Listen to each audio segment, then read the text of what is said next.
অনেক দিন আগের কথা। মোহনপুর গ্রামে বাস করত এক দুঃখী দম্পতি। সম্রাট চাষির কাজ করত।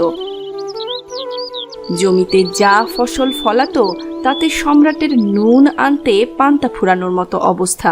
এভাবেই চলছিল।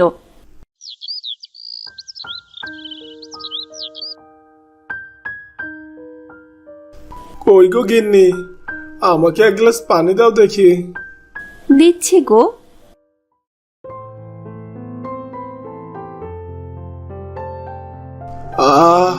প্রাণটা যেন জুড়িয়ে গেল। বলছিলাম যে আজ কি আমাদের উনুন জ্বলবে না? আজকের দিনটা কষ্ট করে চালিয়ে নাও গিন্নি। ওগো, আমরা না হয় না খেয়ে দিয়ে চালিয়ে নিলাম, কিন্তু আমাদের ছোট্ট মেয়েটা। মা মা, আমার বড্ড ক্ষুধা পেয়েছে, আমাকে খেতে দাও মা।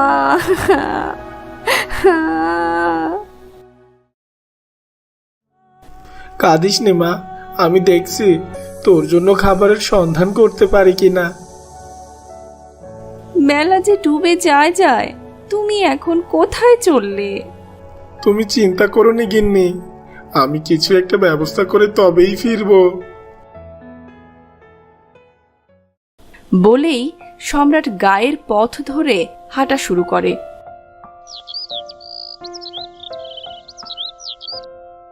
যেতে যেতে সে পথে দুটো লোককে দেখতে পায়। সম্রাট লোক দুটোর কাছে যায়। আপনারা কারা? আগে তো এই গায়ে দেখিনি আপনাদের। আমি ইমরান আর সে রবিন, আমরা দুজনে মাছ ব্যবসায়ী। আমরা এদিক দিয়ে শহরে যাওয়ার উদ্দেশ্যে রওনা দিয়েছিলাম, কিন্তু সন্ধ্যা নেমে যাওয়ায় আমরা পড়েছি ভারী মুশকিলে। ইমরান ভাই, আজকে রাতটা আমরা এখানেই কাটিয়ে দিই। ভোর হবার আগেই আমরা আমাদের গন্তব্যে বেরিয়ে পড়ব, কি বলো? কিন্তু গায়ের জঙ্গলে আপনারা রাত কাটাবেন, এছাড়া আর কি করব? জন্তু জানোয়ারদের খপ্পরে পড়তে পারেন আপনারা। যদি আপনারা চান তো আজকের রাতটা এই গরিব চাষার ভাঙা চালের নিচে আশ্রয় নিতে পারেন। ঠিক আছে, এত করে যখন বলছেন, তাহলে আজকের রাতটা আমরা আপনার বাড়িতেই থাকবো। এই বলে তারা সম্রাটের সাথে সম্রাটের ভাঙা চালায় রাত্রি যাপন করতে যায়। গিন্নি, দেখো কারা এসেছে। এনারা কারা? সে অনেক কথা গিন্নি, তারা আজকের রাতটা আমাদের বাড়িতে কাটাবে। তুমি তাদের আপ্যায়নের ব্যবস্থা করো। চলুন আপনাদের থাকার জায়গাটা দেখিয়ে দেই। তানিয়া তাদেরকে শোবার জায়গা দেয়। তারপর যাক বাবা, রাতটা নিশ্চিন্তে এখানে কাটানো যাবে। আমরা এতটাই গরিব বাবু যে আপনাদের সামনে দুটো দানা পানিও দিতে পারলুম নেই। আরে না না, তার কোনো প্রয়োজন নেই। রাতটা যে আপনার বাড়িতে আশ্রয় দিয়েছেন, এটাই আমাদের পরম পাওয়া। এই বলে পথিকরা ঘুমিয়ে পড়ে।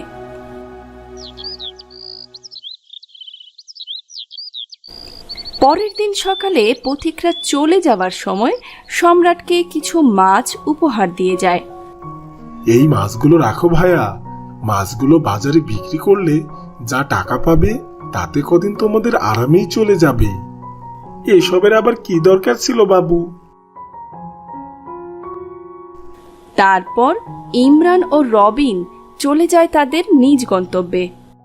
আর সম্রাট সেই মাছগুলো নিয়ে বাজারে বিক্রি করতে যাবে, ঠিক তখনই, ওগো, এত দামি মাছ তো আমরা টাকা দিয়ে কখনো কিনে খেতে পারি না।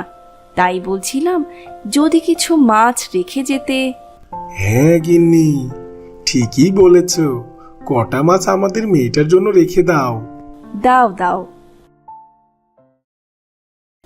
তারপর সম্রাট কিছু মাছ নিয়ে বাজারে চলে যায়। আর বাড়িতে রাখা কিছু মাছ তানিয়া রান্না করবে বলে কাটতে যায়। কিন্তু তানিয়া যখন মাছগুলো কাটতে বসে, তখনই তানিয়া মাছগুলোর পেটে কিছু একটা পায়। কিছুই তো বুঝলাম না, সব কটা মাছের ভেতরেই এটা কিসের পাথর, চকচক করছে। তানিয়া সহজ সরল মেয়ে হওয়াতে সে বুঝতেও পারে না চিংড়ি মাছগুলোর ভেতরে এগুলো পাথর নয়, বরং মুক্তা চকচক করছে। মা মা, এগুলো কি? আগে তো এত সুন্দর জিনিস কখনো দেখিনি। জানি না রে মা, এই মাছগুলো কি সব পাথর যে খেয়েছে। মা, তাহলে এই পাথরগুলো নিয়ে আমি খেলতে গেলাম।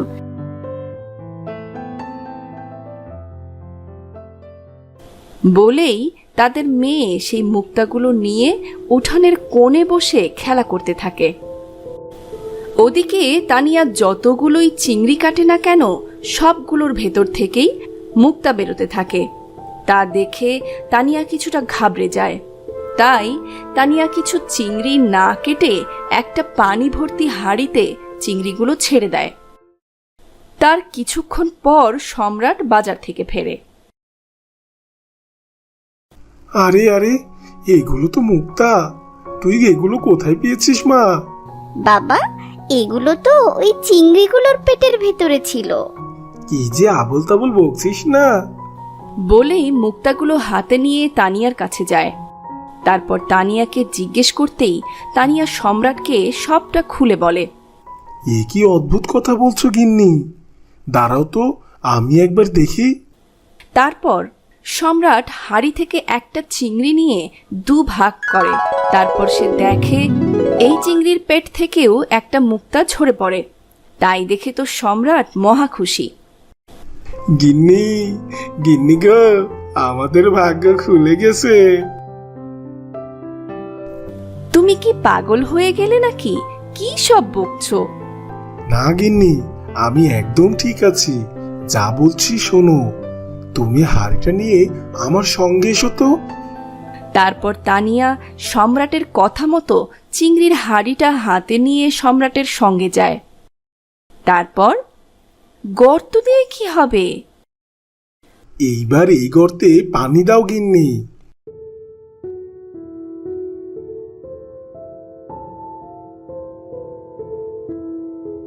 তানিয়া সম্রাটের কথা মতো সেই গর্তে পানি ফেলে। তারপর হাড়ির চিংড়িগুলো সেই গর্তে ছেড়ে দেয়। গিন্নি, আজ থেকে এই চিংড়িগুলোকে খাবার দিও। আস্তে আস্তে চিংড়িগুলো ডিম পারবে, আর তা থেকে অনেক অনেক মুক্তা চিংড়ি বৃদ্ধি পাবে। ঠিক আছে। এভাবে বেশ কিছুদিন চলে যায়। সম্রাট ও তানিয়া চিংড়িগুলোকে খাবার খাওয়াতো। তারপর চিংড়িগুলো ডিম দেয়, অনেক ছানা চিংড়ি হয়। গিন্নি, এখন ছানা চিংড়িগুলো আস্তে আস্তে বড় হবে, কিন্তু এই ছোট জায়গায় তাদের থাকতে সমস্যা হবে মনে হচ্ছে। তাহলে বড় চিংড়িগুলো বাজারে নিয়ে বিক্রি করলেই তো হয়। তা তুমি মন্দ বলনি।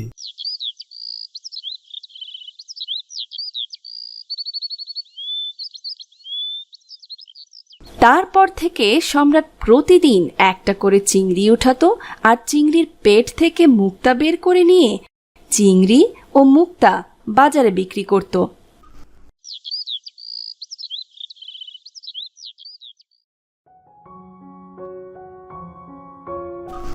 গিন্নি, ও গিন্নি, এই দেখো কত কি নিয়ে এসেছি। ও মা গো, এত খাবার! এতদিনে বিধাতা আমাদের দিকে মুখ তুলে তাকিয়েছে গো। আস্তে আস্তে সম্রাট অনেক ধনী হয়ে ওঠে। সম্রাট তার ভাঙাচোরা ঘর ফেলে নতুন একটা দালান ঘর দিয়েছে। তার বাড়ির সামনেই সে একটা বিরাট পুকুর দিয়েছে, আর সেই পুকুর ভরা তার মুক্তা চিংড়ি। একদিন না না, গায়ের এক চাষা যে কিনা ঠিক মতো দোমুঠো দানা পানি পেত না, সেই নিমিষেই এত ধনী কিভাবে হয়ে উঠল? জানি নে বাবু, কিভাবে কি করে যেন রাতারাতি ধনী হয়ে গেছে। চল তো গিয়ে সম্রাটের মুখ থেকেই শুনবো। মোরলের যেন সম্রাটের এ সুখ সহ্যই হচ্ছিল না। এ কি মরল মশাই, এই সময় আপনি আমার বাড়িতে? আমাকে ডেকে পাঠালেই তো হতো। কি এমন গুপ্তধন পেয়েছিস তুই, যার কারণে তুই দেখতে দেখতে এত বড় ধনী হয়ে গেছিস? কই মোরল মশাই, তেমন কিছুই নয় তো। আমি তো চিংড়ি চাষ করেই অনেক লাভবান হয়েছি, আর তা থেকেই উপার্জন করে এত দূর আসা আমার। সামান্য চিংড়ি চাষ করি এত কিছু? এভাবেই বেশ কিছুদিন কেটে যায়। একদিন মোড়ল সম্রাটের পুকুরে বিষ ঢেলে দেয়, যার ফলে সম্রাটের পুকুরের সমস্ত চিংড়ি মারা যায়।